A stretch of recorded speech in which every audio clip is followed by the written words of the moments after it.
The following is a production of Wild Idea Media. And welcome to the Wild Idea Podcast. Excited to have you join us today. We are exploring that intersection of our wild nature and our human nature and how those two things interact. I'm glad to be joined by my co-host, Andrews Reynolds, today. Oh, hi. How are you, Bill? How are you feeling? I've been fighting something. Who knows these days anymore, whether it's COVID or RSV or just a common head cold, which is what it feels like. I think I'm on the road to recovery. I'm working on it. I'm glad to hear that. I know this is a big day for you. Of course, our listeners don't know what day it is. They're going to be listening to this in the future, but for their edification, we're recording this on Oscar Sunday. What time did you start watching red carpet coverage this morning? And also, who are you wearing? First of all, I am wearing, courtesy of Duluth Trading Company, a pair of cargo pants. On the top, I am wearing Carhartt. Happy to be supported by those fine folks. Just right out of the gate, I had to be on top of that red carpet coverage. It's so important to me. Yeah, well, pants are a welcome change, so thank you. Yeah, I'm glad that this is a totally audio-only podcast. So we're very excited to kind of bring you these conversations. They feel very timely, Anders, given some of the news here in the last couple of days. We had some announcements come out of the White House on a weekend, on a Saturday. It's true. We had a couple of different executive orders. They're both focused on expanding timber production in our public lands. I think it's going to take a little time for the folks who are engaged on this to analyze what these EOs will really do, what the practical effect of these executive orders is going to be. But I think the intent is clear. This administration wants to see our public lands producing more and more timber. Yeah, and those two orders out of the White House comes the day after they announced the new chief of the Forest Service, who for the first time in the history of the Forest Service is not a sort of career Forest Service person. I'm sure for some people that's probably exciting news, but the person Tom Schultz is his name, is coming straight out of the timber industry. He's worked for Idaho Forest Group, been their federal legislative or government relations person, which is another word for lobbyist. So it'll be interesting to see how that plays out. Interesting times we live in. We're bringing you these conversations because we think it's important that we look forward, backward, sideways, and all of the ways that humans have both embraced and impacted wild places. And we're trying to bring some folks who have some really interesting perspectives on that. And our guest today is somebody that I first met a couple of years ago at the Following in Norman Maclean's Footsteps Literary Festival in Missoula, Montana. He is a journalist living in Brooklyn, New York, but originally from Missoula. I first met Nate when he got to speak about his book that was about to come out at that festival, This America of Ours, Bernard and Avis Devoto and the Forgotten Fight to Save the Wild, which went on to win a couple awards, the High Plains Book Award and the First Place Award from the Outdoor Writers Association of America. As I said, Nate's originally from Missoula. Today he is talking to us from Brooklyn, New York. Nate, welcome to the podcast. Hey, Anders. Hey, Bill. It's great to be here, and I'm excited to be part of the Wild Idea Podcast. We're excited to have you, Nate. Look, I'm going to open up with a hard-hitting question. I know you did some digging through FBI files in support of your research on This America of Ours. Well, we have access to files of our own on this podcast. And I'm looking at an old newspaper article about some rowdy behavior by a sousaphonist. Oh, boy. You recognize this young man? You really went all J. Edgar Hoover on me. Yeah. That's not the first time the comparison's been made. Short, angry. Oh, my. No to cross-dress. Control freaky. Okay. Yeah, you probably found that, yes, when I was a student at Hellgate High School in Missoula, Montana, circa 1994 to 1997, and again, as a journalism student at the University of Montana, circa 97 to 2001, I played the tuba, the marching band version of the tuba called the sousaphone in the marching bands and pep bands for both of those excellent educational institutions. And so I was widely recognized as that for a while, and in some places still am. And when I moved to New York City in 2001, I started playing the harmonica because I think the first couple apartments that I lived in New York City, I couldn't fit a tuba inside them. So the pocket-sized harmonica was a much more right-sized instrument for my new environment. Fantastic. I was interested. It seems like the issue wasn't so much with your playing, but I think the word I saw in the article was gyrations. Is that what I read? It was a pep band, I was supposed to put some pep into it. I tried to imagine, what it would be like if Mick Jagger, the frontman of the Rolling Stones, was a tuba player. So that's what I approximated. This would have been so priceless to see, but it was fun to read. No, Nate, thanks for letting us expose a part of your past there. I feel like with all the FBI files that I went through, turnabout is only fair play. There you go. Well, one of the things that I thought about, Nate, I've been thinking about this a lot lately. The world, to so many people, particularly those who love and value our wild places and our public lands, it feels like the world's on fire. And it feels like these are, I think we often hear the word unprecedented times. And then all I have to do is reflect back on your book and your exploration of the work of Bernard DeVoto, and with his collaboration with his wife, Avis, that these aren't unprecedented times. We've been here so many times before. What I really loved about your book, though, was it exposed a sort of a period of that. Like, I think a lot of people in this space have heard of John Muir, or maybe even know about Gifford Pinchot, or those Thoreau. But here's sort of a period in our history that is echoing right now. Do you get that connection? Yeah, very much. It was interesting. I worked on the book between about 2015 and 2021, and when I was in it, I was really in it, and it was surprising to me how many times I would spend a day writing, just completely focused on this history, and then I'd read headlines, and not only were the themes exactly the same, a lot of the language from the McCarthy era was exactly the same.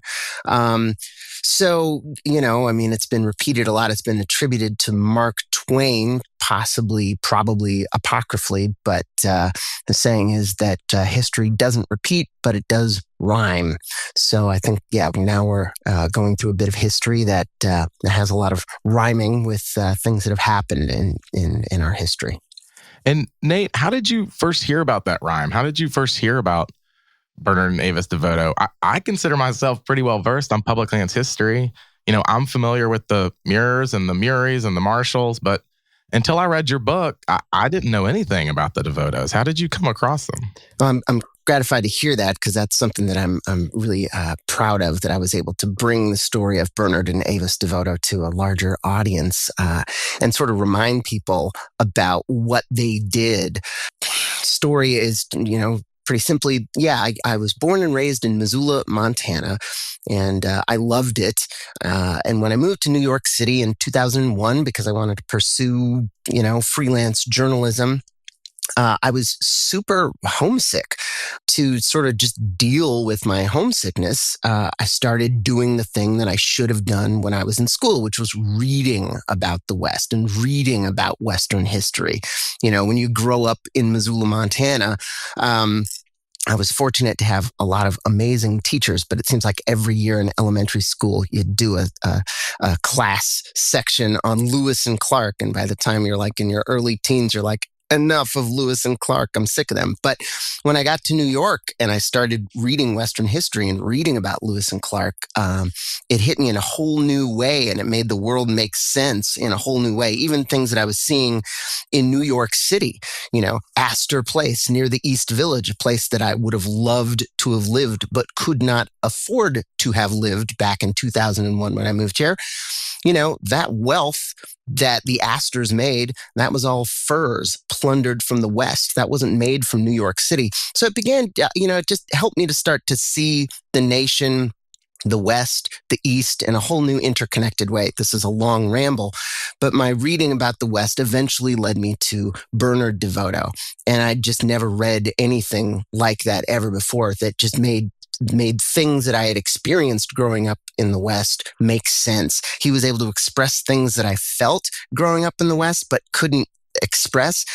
Bernard DeVoto was able to express them amazingly powerfully. And this is something that when I was researching him, I found with a lot of people. He would get fan letters from readers in the West saying, from being in the West, I have often felt these emotions, but never been able to put them into words. You, Bernard DeVoto, put them into words, and thank you for that. So that's how I felt reading him. And there was an article that he wrote in 1946. It's an amazing article. I reread it this morning. It's worth rereading every now and again. It's called "The West Against Itself," and he talks about he took a trip through the West with his wife Avis and their boys in the summer of 1946. He was researching a book about Lewis and Clark. And when he was in Miles City, Montana, he went into a restaurant. It's still there. It's called the Range Riders Cafe. And he eavesdropped and he overheard these, quote, very loud and very drunk cattlemen, unquote.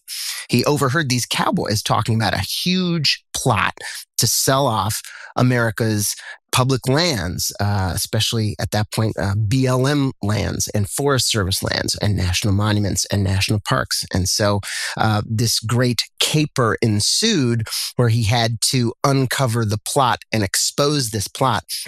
And the germ of the book, the seed of the book was just, I thought maybe if I could learn more about that, like how did he get this story, almost like an All the President's Men type of thing. How did Woodward and Bernstein crack the Watergate story? I wanted to know, how did Bernard and Avis crack the land grab story? And I thought that if I could do that, maybe I could sell it to a, like a Western history magazine. But as I researched it, the story just kept growing and growing and growing, and it eventually turned into a book. I'm thinking about your, the fact that how did he uncover this caper? How did, and I want to get into a little more about Bernard and Avis as individuals, and we will as we go. But like, he had help, right? In as he went to research this caper, right? And was it David Kinsey Howard? Joseph Kinsey Howard. Yeah. Amazing journalist from Montana. He worked for the Great Falls Leader.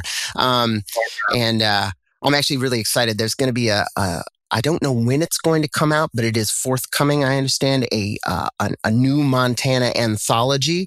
The very first Montana anthology came out in 1946, I believe. It was compiled and edited by this great Montana journalist, Joseph Kinsey Howard. The second Montana anthology, I remember it vividly from growing up. It was called The Last Best Place. It came out in 1988. And there have been some other anthologies that have come out, some bookstore-centric ones, some native-centric ones. Those are great. There's going to be another anthology coming out. A really cool, kick-ass journalist in Butte named Kathleen McLaughlin is helping to put it together. And I wrote an essay for it about Joseph Kinsey Howard, who I learned so much more about by researching the Devotos. Because yes, right after the Devotos went to Miles City in 1946 and they overheard these cowboys talking about this land grab, the next place they went to was Great Falls. And they met with Joseph Kinsey Howard. And Joseph Kinsey Howard had just put out what I argue is the greatest book ever written about my home state, Montana, High, Wide, and Handsome. You'll still find the book in some bookstores. It's got a terrific name. It's still a terrific book. And that article that I mentioned, that the Devotos, that I read from the Devotos, The West Against Itself, that article is basically taking the prism that Joseph Kinsey Howard looked at Montana through, and it looked at the entire West through it. So, The West Against Itself is a macro version of Montana, High, Wide, and Handsome. The Devotos, they went and they met with Joseph Kinsey Howard, and Joseph Kinsey Howard, from just being an amazingly sourced up newspaper reporter and editor, he gave the Devotos some contacts of people that they could interview in Montana, ranchers, big ranchers, and little ranchers. It was the little ranchers that really helped them conceive what was going on.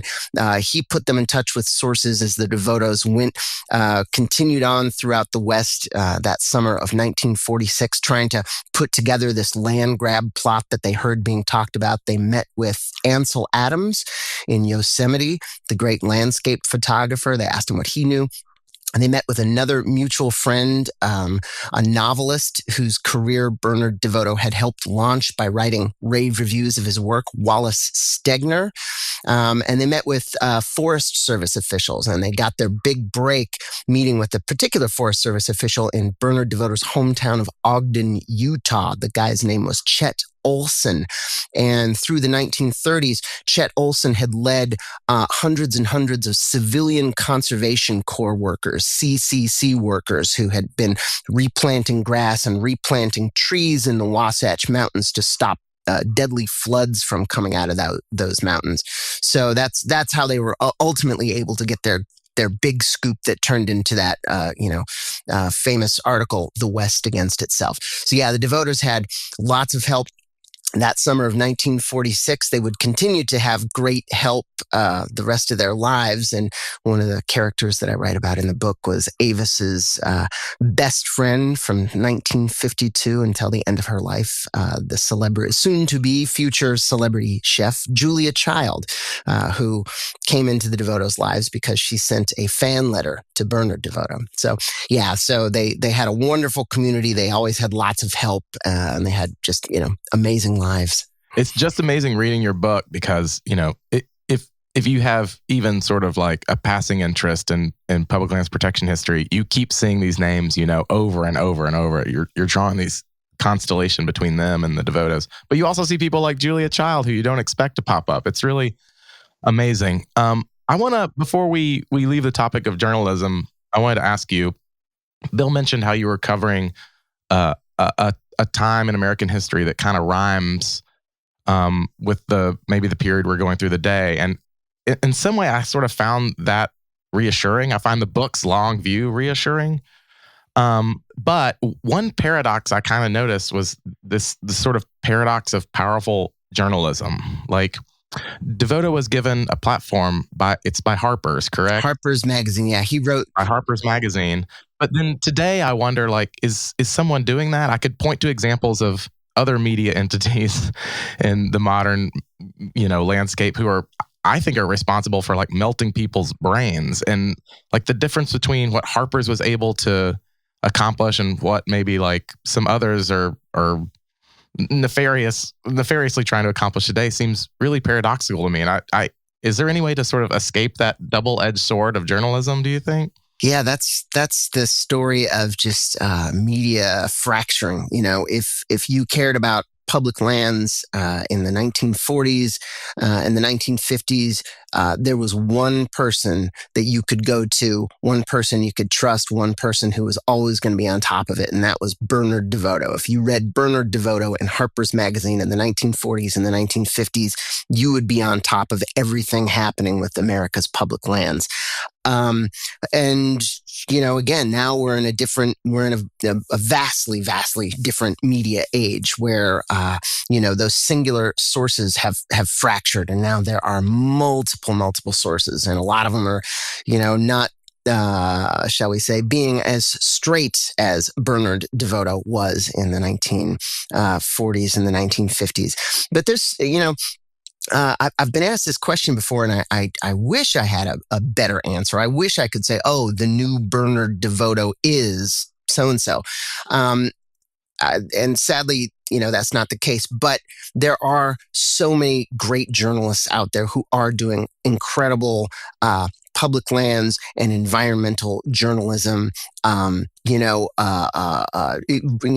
that the author Timothy Egan, who lives in Seattle, anything that he writes is fabulous. I hope I'm pronouncing her name correctly. Juliet Ellipern at the Washington Post is outstanding.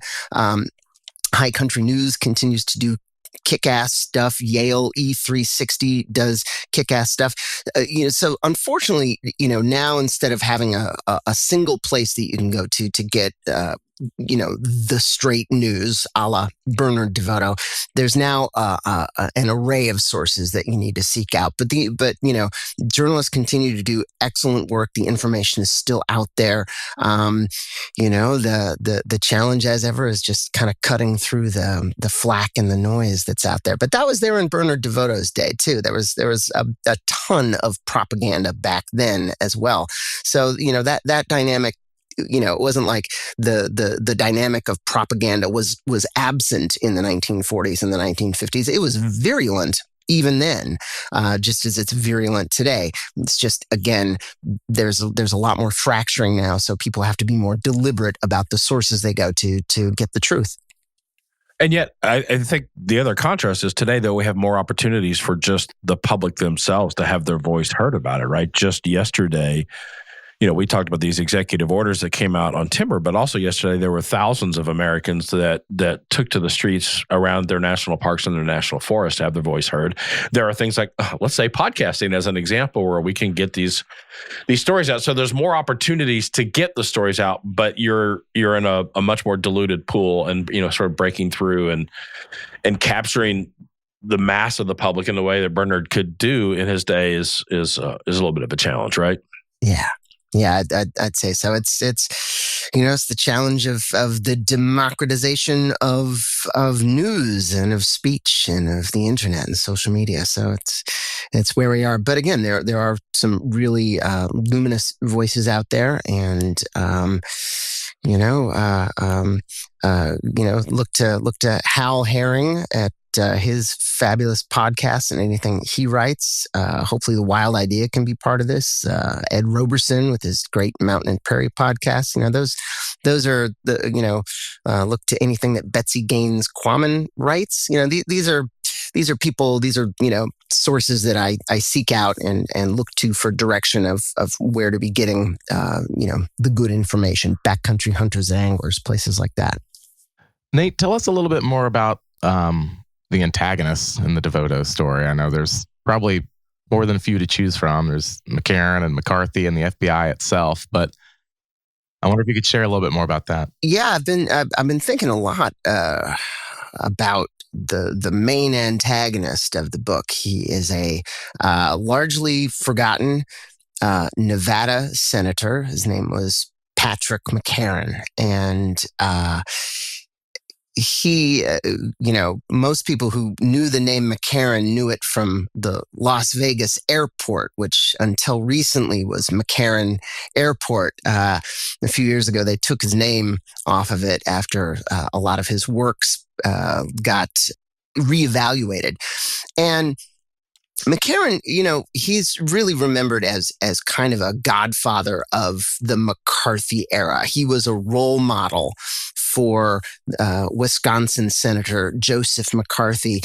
Joseph McCarthy really sort of patterned his whole persona, modeled his persona off of Pat McCarran, who was a paranoid zealot, xenophobic. He saw communists everywhere, very disingenuously. So he was really, the difference between Pat McCarran and Joe McCarthy is that Joe McCarthy had a genius for attracting attention. Joe McCarthy used to brag that he could get on the front page of any newspaper in America, and he often did. This is why we remember that era as the McCarthy era, rather than what we probably should remember that era as, which is the McCarran era, because Joe McCarthy was an ineffectual legislator. Joe McCarthy couldn't pass laws. Pat McCarran was a genius at passing laws. And so the actual laws that codify McCarthyism, those were largely passed by Nevada Senator Pat McCarran, and they're some of the most oppressive laws in our history. Pat McCarran, for a time, legalized concentration camps, which, 6 months ago sounded a lot more shocking than it does now, unfortunately. But we see a lot of Pat McCarran in a lot of the things being talked about now, with mass deportations, weaponized investigations of federal employees, et cetera, et cetera. But what gave Pat McCarran his start, and I'm going to bring it back around to public lands, was Pat McCarran in the 1930s went to war against public lands. And he did so in a very manipulative and duplicitous way. Franklin D. Roosevelt created an agency called the Grazing Service, and that was to do for grass in the West, in the rangelands and canyonlands and badlands of the U.S. West. The Grazing Service was to do for grass what Franklin's fifth cousin Theodore Roosevelt's U.S. Forest Service did a generation earlier for trees in the West. It was to protect these resources. It was to protect them for future generations. And McCarran went to war against the Grazing Service on behalf of some of the West's biggest cattle kings and sheep barons. He went to war against the Grazing Service by defunding it and defaming it and discrediting it. And Pat McCarran used his power on Senate appropriations committees to slash the budget of the U.S. Grazing Service, to get members of the U.S. Grazing Service fired and laid off their jobs, which is very resonant with what's happening right now as we speak. And by that process of defaming and defunding and discrediting the U.S. Grazing Service, by 1946, Pat McCarran had forced so many layoffs, had forced such deep budget cuts that he destroyed the U.S. Grazing Service. This is the one time in U.S. history when there has been a successful destruction of a conservation agency in America. It was the Grazing Service. And in 1946, the new president, Harry Truman, took what was left of the defunded, discredited, and defamed U.S. Grazing Service, and he combined it with the moribund and historically corrupt General Land Office to create a new conservation agency, an enfeebled conservation agency, an industry subservient conservation agency, the Bureau of Land Management. And, Edward Abbey would soon call the BLM the Bureau of Livestock and Mining, which is exactly what Pat McCarran wanted. We should think of it as the Bureau of Pat McCarran. But what's interesting was that Pat McCarran then took those same techniques that he used to destroy the Grazing Service, and he applied them to the country. And so he went from targeting disloyal, dysfunctional, allegedly, useless people in the Grazing Service, and he started calling them communists, and he started to hunt them across America. And that led to the paranoid and really destructive and really shameful era that is the McCarthy era. God, the blueprint really is just rolled right out, isn't it? It's the playbook. It's the playbook. Yeah. Yeah, I mean, and honestly, the rhyme started even before him, right? Because one of my personal heroes is Bob Marshall, and he was accused of being a socialist, and and all of these things. There's a famous, front page of the New York Times where Bob Marshall's called a socialist because, he, believed in public commons, and those sort of things. It's just crazy. The rhymes just keep happening, and it's what I keep trying to tell folks who are so, just sort of, I don't know, almost paralyzed by what's going on today, as if we've never faced this before. And I keep going back to that theme, right? We have faced this before. Maybe we just have different issues and different tools to respond with. But I'm curious what you think about the role of the modern journalist is compared to Bernard's role. Obviously getting out the facts. I think we've already covered that a little bit. But how do you go from the facts to it reaching enough of an audience in an era where we don't have a Harper's that, a significant percentage of the public reads? Yeah, that's a great question. That's the eternal question. I wish I had a better answer than I think it's just journalists have to, and I know a lot of them, and they are doing exactly this. They just, dig as hard as they can, work as hard as they can, and, try to write as succinctly as possible to, really boil down the essence of the facts that they're uncovering so that they can just, grab people by their lapels and let them know what's going on. That has always been the role of journalists, and it will always be the role of journalists. That's always been the challenge for journalists, and it always will be the challenge for journalists. No matter what the media landscape, Bernard DeVoto, though he did have that platform, that monthly platform to write that column, The Easy Chair in Harper's Magazine, reading through his correspondence, it came through how much strategizing and how much thought he put in, not only how to get his facts, but how to present them in a way that they would make the most impact. That article that I mentioned, The West Against Itself, he put so much thought into that about how it could have maximum impact, even down to how he could time it. Because what that article details is, there was a plot to sell off as many as 230 million acres of America's public lands. That would be Bureau of Land Management land, Forest Service land, national monuments, and national parks, as many as 230 million acres. But it would be done through a suite of legislation. There were many pieces of legislation that were part of that land grab program.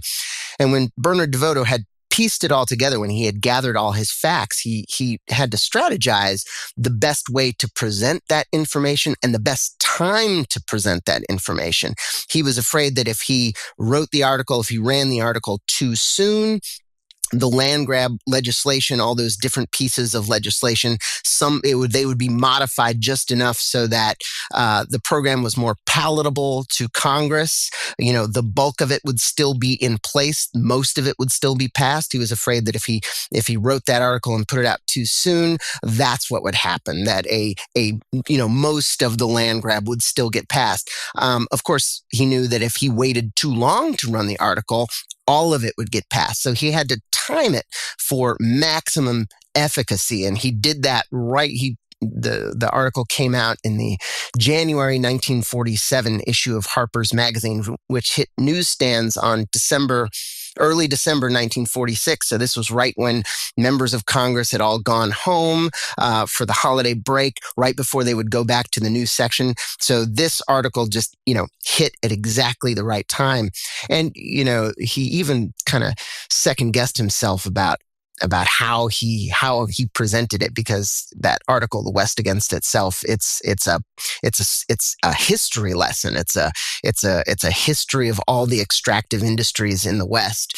And he wondered later if he just gave his land grab scoop right up front, if that might have had more impact. I think the article had an incredible impact, but that just shows the strategizing that journalists do. And even great ones like Bernard DeVoto, how, he even wondered, could I have done this better? Which is often a mark of a really great journalist, they always think. We're talking a lot about rhyming, and you sort of touched on this in your answer just now, but I want to emphasize DeVoto won. What lessons can we draw from how he won today? We talked about a blueprint earlier, but is there a blueprint for defense and for victory? That's a great question, and that's part of what fascinated me with the story, because I wanted to know the answer to that. And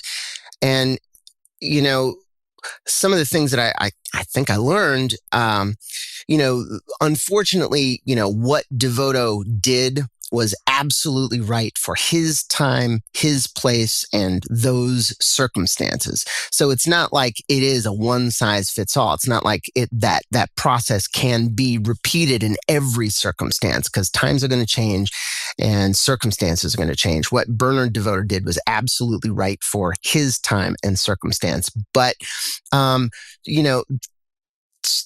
what I guess I could say about what he did, the way he was successful. Really, there were two great environmental battles that Bernard DeVoto waged, and one was right after the other. The first one was the one that we were talking about, this land grab plot, this plot to sell off the public lands of the West. And, Bernard DeVoto fought that one by doing great journalism in Harper's Magazine. He found this secret plot and he exposed it at exactly the right time. What went in his favor in that situation was it was such a massively popularly unpopular plot that by merely finding out about it and exposing it, Bernard DeVoto remembered later that he, quote, fused an explosion, unquote. And, I think we could see, even with the thousands of people that turned out to the entrances of national parks just yesterday, if there is a secret plot to say, let's sell off national parks, that would be massively unpopular. That would trigger a huge backlash. That's what happened in the 1940s. By simply exposing it, Bernard DeVoto triggered that backlash. He fused that explosion. So that was the first big environmental battle that he fought, and that's how he won it, by finding this secret, unpopular thing and letting the people know about it. The second one that he fought was a lot more complicated, and that was a fight against building dams inside of national parks. So the land grab plot was really a plot to take some of the parts of public lands that the people are least familiar with. These are like Bureau of Land Management lands. I think it's safe to say that, of the people in America that are familiar with public lands, they are most familiar with national parks. We know Yellowstone, we know Yosemite, we know the Grand Canyon.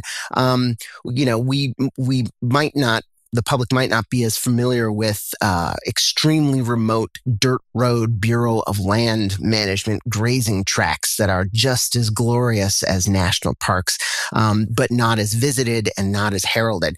In the land grab of the 1940s, it was the BLM lands that were going to be first to be transferred to states and sold off. Come the 1950s, the attack on public lands shifted to the government planning to build dams inside national parks. So rather than sort of like pulling public lands apart at the extremities, rather than taking the limbs off first, this plot to build dams inside national parks was really, a dagger at the heart of public lands. Because if America could not protect its national parks, its best known and most beloved public lands, no other acre of public land stood a chance against being eventually liquidated and exploited. So when the Bureau of Reclamation came out with these plans to build dams inside national parks, Bernard DeVoto had to change his strategy completely. Part of it was letting the people know about what was going on, and Bernard DeVoto did exactly that. He put an article into the Saturday Evening Post. This was the biggest and best read news magazine of the 20th century in the mid 20th century in America. And the article had the headline, which is largely relevant today. You could recycle the headline today. The headline of this article was, "Shall we let them ruin our national parks?" That article brought to the attention of the American public the threat that dams posed to national parks and, by extension, all public lands. But he had to do more than just let the American people know about that. What he did was he built a coalition. And in this environmental coalition, he had, part of the coalition was a part that we might think are pretty obvious. These are people who loved wild nature. These are people who loved wilderness. These are people who did not want the eyesore of a dam inside of, canyons inside national parks. They didn't want the wildlife disrupted. They would probably today call themselves environmentalists. DeVoto was savvy enough to bring into that coalition, because he knew that, nature lovers, they were sizable, but they might not be the majority, and they might not be able to, win that fight all by themselves. He was able to bring into that coalition fiscal conservatives, and that was really the key that helped him win that battle, by building this alliance between true fiscal conservatives and environmentalists. Because the money for those dams, it was a dam that was slated for Dinosaur National Monument, which straddles the border between Utah and Colorado. The money, the hundreds of millions of dollars that it was going to take to build that dam, were going to have to come from, out of region taxpayers. So by building a coalition of wilderness lovers and, people who straight up did not care at all about wilderness, but they cared about their taxes. By bringing that faction together, that was the coalition that was strong enough to defeat, that dam proposal. So, those were sort of the upshots of how DeVoto did what he did. He was able to find these vastly unpopular things and bring them to light. And when he, with the land grab and with the fight against the dams, he was able to build a coalition of strange bedfellows, of people who might not see eye to eye on most issues, but on the issue of spending, hundreds of millions of federal dollars to build dams that would destroy national parks. They were absolutely in alliance on that, and DeVoto brought them together. It sort of feels like his role, and it's a role we have to think about today, is, everybody who pulls us apart, they exploit what we don't have in common, even though it's the smallest part of us, right? And what we have to do is to find a way to echo what we have in common. That's a great example of that with the fight for the dams. I want to be careful that we don't get accused of being paternalistic, and most importantly, because it's the right thing to do. Your book had two protagonists, frankly. And could you talk a little bit about Avis? I think she's as much or maybe even more of a force than Bernard was, right? Yeah, absolutely. And thanks for bringing that up. As I said, my entrance into this was first just reading Bernard DeVoto and having my mind blown. But the more I read about him, the more I quickly realized just how amazing his wife Avis was, and not only how amazing she was in her own right, but how, everything that I was able to read by Bernard DeVoto was ultimately because he had the love and support of Avis DeVoto. They were an incredible team. They had an awesome marriage. It wasn't always the easiest marriage, as Avis DeVoto confessed, but it was an incredible marriage, and it really brought out the best in both of them and in both of their strengths. And Avis was, she was every bit as smart, if not smarter, than Bernard DeVoto. And she was every bit as good a writer, if not better a writer, as he admitted, than Bernard DeVoto. So having those two brains, those two hearts together, really, emphasized each one individually. The whole was greater than the sum of their parts. Avis really had, Avis had this, this shotgun seat to the greatest public lands fights of the mid 20th century. And, she, ever since she was a little girl, it was charming. She grew up in Houghton, Michigan, on the Upper Peninsula, on the Keweenaw Peninsula. And ever since she was a little kid, she was always fascinated with food and with cooking. And that was good because Bernard DeVoto loved to eat. So they had that sort of symbiosis going for them. They had other symbiosis. Avis loved to edit. Bernard loved to write. Bernard loved attention. Avis cherished her privacy. So they were opposite and complementary in a lot of ways. But it's funny because, or ironic because, again, when in the mid 1900s, Bernard DeVoto was as well known as Ernest Hemingway, as F. Scott Fitzgerald, as Rachel Carson. He was mentioned in that type of company often in the mid 1900s. He's largely been forgotten, whereas Avis, who really sought no publicity, she didn't like attention, she's now fairly well known in pop culture. And as I mentioned at the top of this podcast, the main reason for that is that, in 1952, there's, since this is a podcast and I can ramble, there's an interesting backstory here. There's a national parks backstory to this here. When Bernard DeVoto was writing these explosive pieces of journalism in defense of public lands and in defense of wilderness, the also aforementioned Pat McCarran and Joe McCarthy and their guy in the FBI, J. Edgar Hoover, Bernard DeVoto started to get accused of being a communist. And the FBI started investigating him. Joe McCarthy attacked Bernard DeVoto more often and more viciously than anybody else in the lead up to the 1952 presidential election. That's a scoop. Who did Joe McCarthy attack most in the critical week before the 1952 presidential election? Public lands journalist Bernard DeVoto. That's who. And Bernard DeVoto began to get blacklisted from magazines, censored. The aforementioned Saturday Evening Post, they would not print any more Bernard DeVoto stories about the West. Reader's Digest wouldn't touch Bernard DeVoto. Fortune magazine dropped Bernard DeVoto. And so, this was a crisis not just for conservation, because DeVoto was the most important voice for public lands conservation in the mid-1900s. This was also a crisis for the DeVoto family, because this was their livelihood. If Bernard DeVoto couldn't get published, they couldn't keep a roof over their head.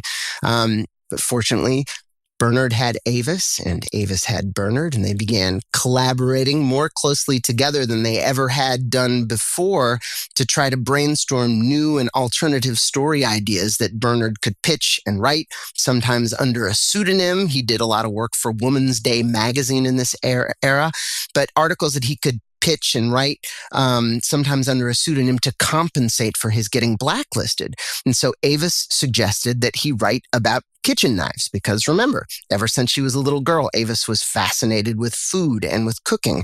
And Bernard DeVoto did under his own name in Harper's Magazine, and that in early 1952 got him a fan letter from a then aspiring cookbook chef living in Paris, Julia Child. Julia Child sent Bernard DeVoto a fan letter. And Avis, one of the things that she did for Bernard was she answered a lot of his fan mail. She wrote Julia back. Julia wrote Avis back, and they became best friends for the rest of their lives.